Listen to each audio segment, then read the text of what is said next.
just to acknowledge the opportunity you've set up here to have a nonprofit leader's voice in the room. We talk about this in our own classes.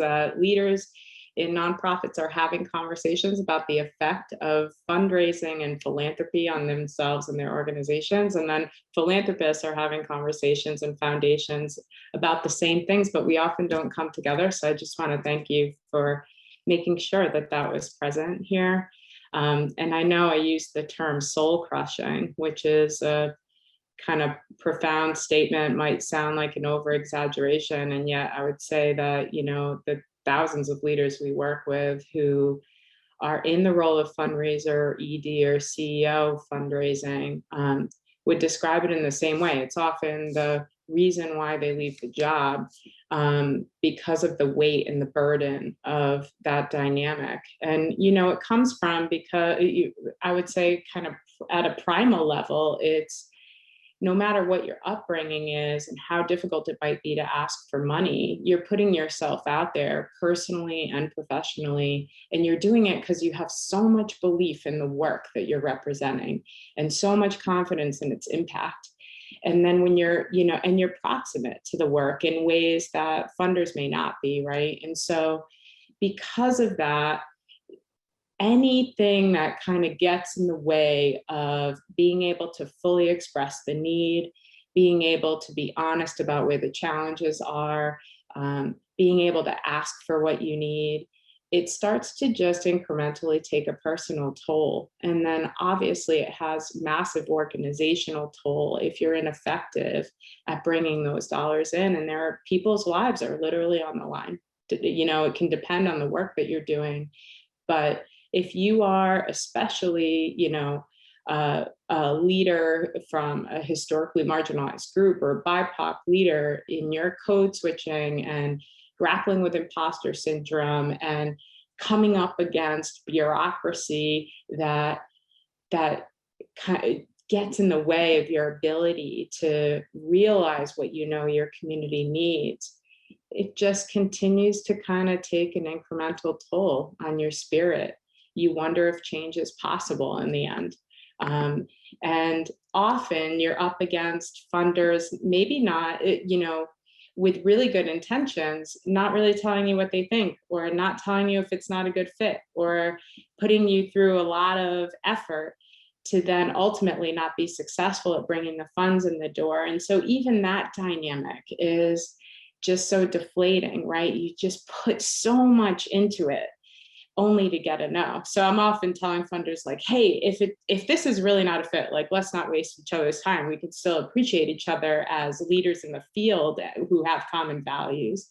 But I would say, those are some of the dynamics that come up. And so then when you do get funding and you can't be your whole self and you can't talk about changing context or the challenges and barriers you're facing, or even fully the successes, if a report doesn't allow for a full picture, it really becomes that it's performative. You're doing what you think the funder needs and you're losing yourself in it, not to get like too abstract and heady, but if you lose yourself in the work, if you're just constantly trying to become what someone else wants you to be as a fundraiser, it's just, incredibly difficult to sustain yourself in the work. And that's part of the work that we do.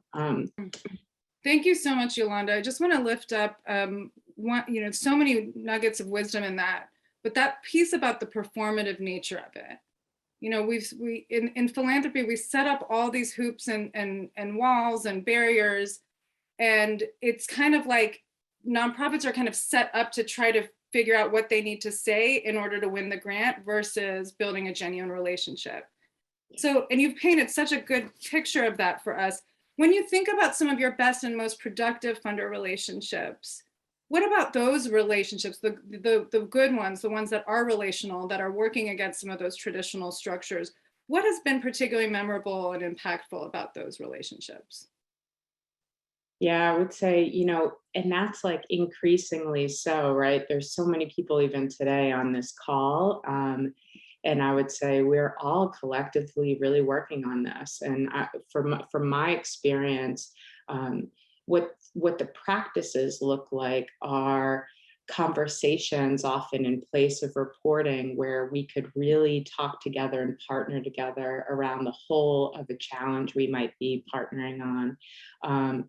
A lot more kind of contact that's more personal and less transactional. So whether that's like, let's meet up and have coffee, or let's have a conversation over a 20-page report, or hey, can you give me feedback on what we've rolled out and how that's landing in the field with your peer network? And really taking that feedback, acting on it, and looping back, to say, we heard you, so we shortened the reporting structure, or we opened up the time for which people could apply for funding, or we're giving out multi-year funding even when people didn't ask for it.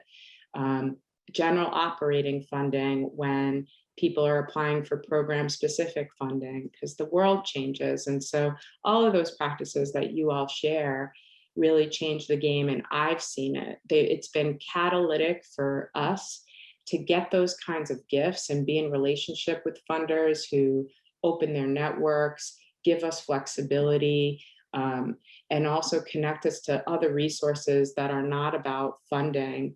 We've been able to scale as a result of that, and not outside of that, because we couldn't do the work without our friends in the work, who also advance our mission and give our mission a platform, and the people that we serve a platform. So there's just so much opportunity here. And when that's happening, it also fuels the leader. And we know we need leaders who are high performing and not turning over all the time to really execute on our missions.